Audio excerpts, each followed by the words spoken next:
Hello all.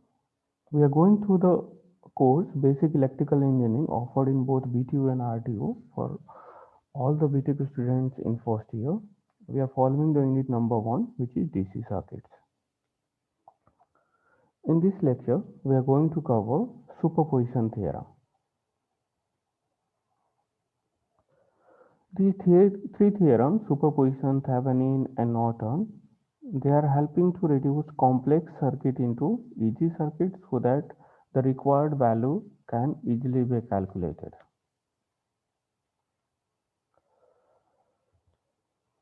So the superposition theorem is a method that allows us to determine the current through or voltage across any resistor or branch in a network or circuit. The total current through or voltage across a resistor or branch may be determined by summing the effects due to each independent sources. This is the superposition theorem. In order to apply the superposition theorem, it is necessary to remove all sources other than the one being examined. It means what we have to do, whatever independent sources are available in the circuit, we are going to find the effect of individual sources to the required quantity. And then we are going to do algebraic summation and that will produce the result. So at a time we have to consider only one independent source, and then we have to consider, or we have to calculate what is the value across uh, across a particular resistor or any element, circuit element, or how much is the current through a particular element in the circuit. Okay, and after completing that calculation, we'll go for another independent source. Okay, only one source will be considered at a time. So since we have to examine only one source, so what will happen to the remaining sources? So we have to make remaining sources 0. We have to remove the remaining sources. So how we can make or nullify the remaining sources? So if it is voltage source, what we have to do, we have to replace it by short circuit to make it 0. We know that if there is a voltage across any element, if I will short circuit the terminals, then how much will the voltage? Voltage will become 0. So whenever we have a voltage source, we have to short circuit it. Okay. And if it is current source, and I have to remove that current source, that means I have to nullify that current source. So what we are going to do, we are going to make it open. Why? Because if I will break the wire in case of a current source, if I will break the wire, then what will happen? We'll get the situation of open circuit, and we know that in case of open circuit, current will be equal to 0. And so to nullify, to make this current source equal to 0, we have to make it open. Remember, by using superposition theorem, we are going to calculate either voltage across the element or current through the element. By using superposition theorem, we can't calculate the power across a particular network. So power is not applicable. So you have to remember it. Power is not applicable uh, by using this superposition theorem. Okay, if I will consider one sources at a time, and suppose through this resistances I am going to calculate the power. So firstly I got the power P1, by another source I got the power P2, by another source I got the power a power of this resistors only P3, and if I will do the summing, I'm not going to get the net power P1 plus P2 plus P3. This will not be a correct answer. So the superposition theorem is not applicable to power, whereas it is well applicable to voltage and uh, current.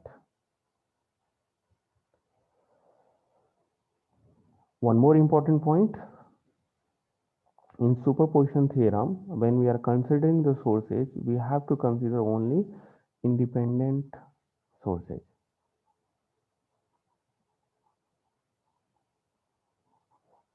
If there is a dependent source, we do not have to touch that dependent source. Dependent source will remain same uh, as it is.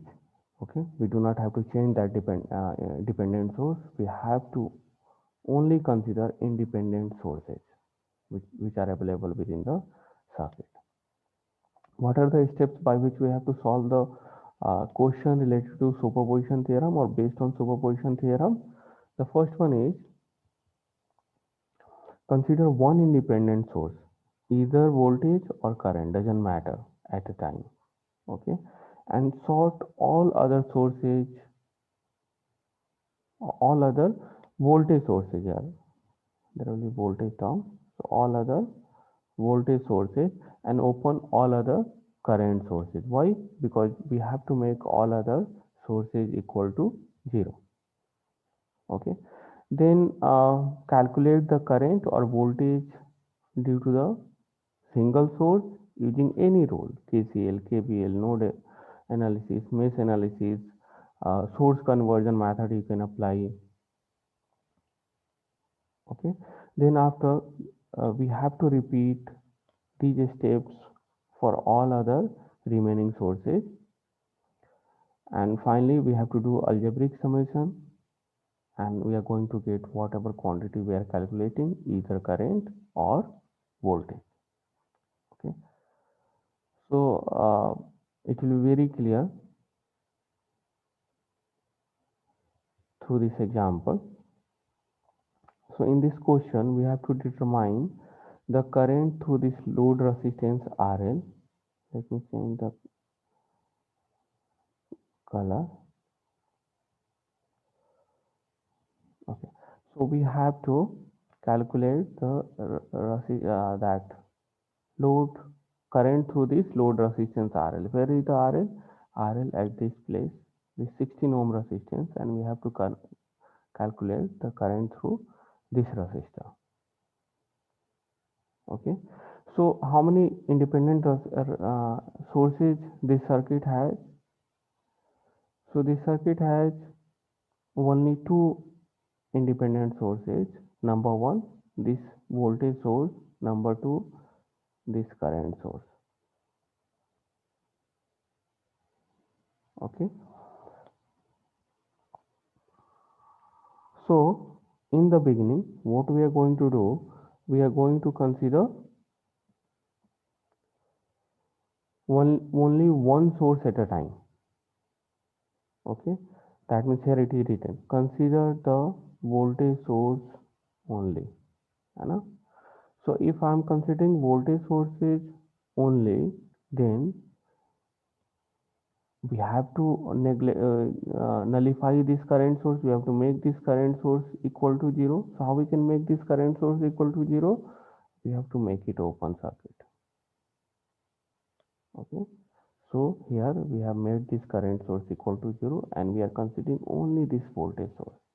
Okay, and since we have to calculate the current through the load, so this time this marking will not be IL. This is not the total current. This is the current due to only one source, and that's why name of this current will be different than what it has been mentioned in the main circuit. So at the place of IL, we have to write some other nomenclature, like this is the IL1.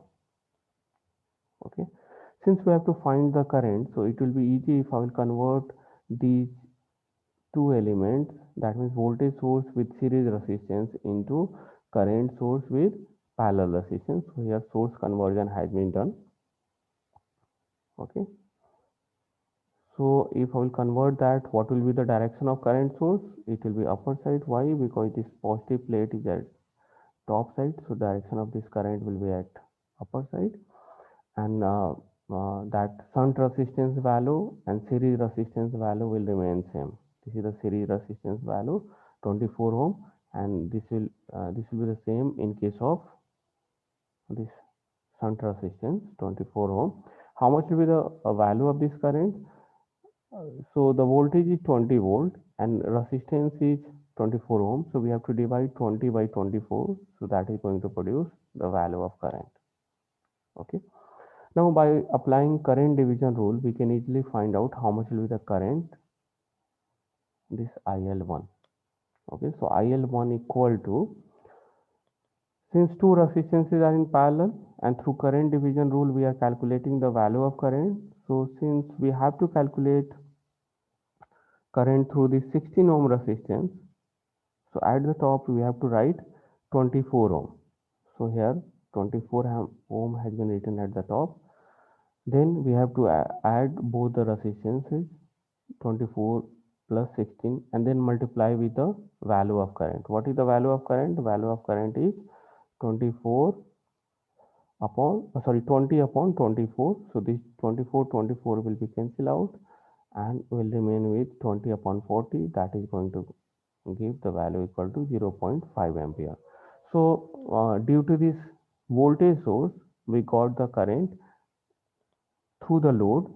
Okay, and it is represented by IL1 and its value is 0.5 ampere. In the next case, we have to consider current source. Okay, only current source. So since we are considering only current source, so we have to make the voltage source equal to 0. So how we can make voltage source equal to 0?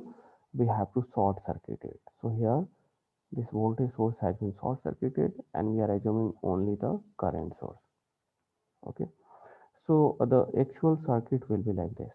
Voltage source we have to short circuit because we are considering only one source at a time in case of superposition theorem, and which source? Independent sources. Here we are considering this current source. Okay, so circuit will be like this. This is the load. Okay, and this time I am assuming this current equal to IL2. Okay, the value of this resistance is 24 ohm, current source is of 2 ampere, and this resistance is 16 ohm. Okay, now this circuit will look like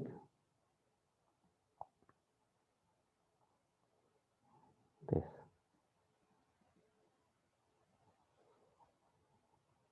Okay, where this is 24 ohm, this is 2 ampere, and this is 16 ohm. Okay, and current through this is IR. Okay, now all these three elements, 24 ohm resistance, 2 ampere current source, and 16 ohm resistances are connected in parallel manner.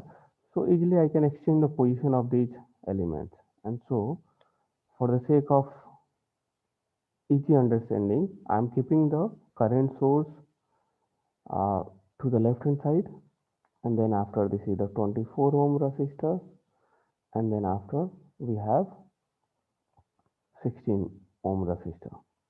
Okay, and this current IL2 we have to calculate. Here also it should be IL2. Okay, so the same circuit is available over here.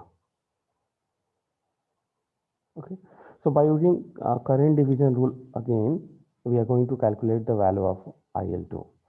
So IL2 will be equal to, now see, this current source direction is from top to bottom. Okay, so actual current will go in this direction, and we are measuring the current in just opposite direction, so we have to put a negative sign over here. So minus sign due to the nature of this current source, and then since we are calculating the current through this 16 ohm resistor, so at the top we have to put this value 24. So 24 will be at the top, then 16 plus 24, and then we have to multiply with the value of current source, which is equal to 2 ohm. So that is going to produce minus 48 upon 40, which will be equal to minus 1.2 ampere. So how much will be the net current? So the net current will be equal to IL, which we have to calculate over here.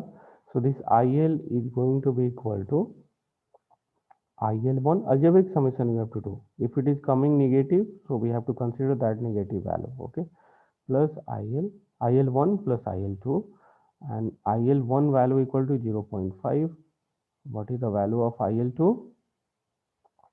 It is minus 1.2, and so the final answer is minus 0.7 ampere. Okay, which is written over here. So in this way, we have to calculate the net result by using superposition theorem. So what facility this superposition theorem is giving? It is giving the way so that we can easily reduce the circuit elements and can calculate the effect of individual independent sources uh,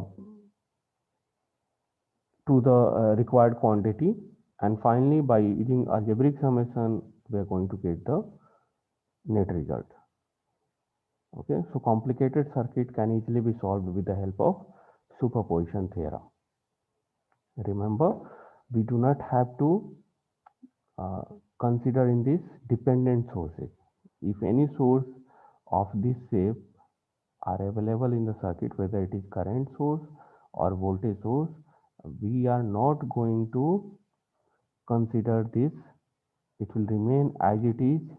Whatever independent sources are available, like this voltage source and this current source, these sources will be considered one at a time. Thank you. In the next lecture, we are going to see Thevenin theorem. Thank you.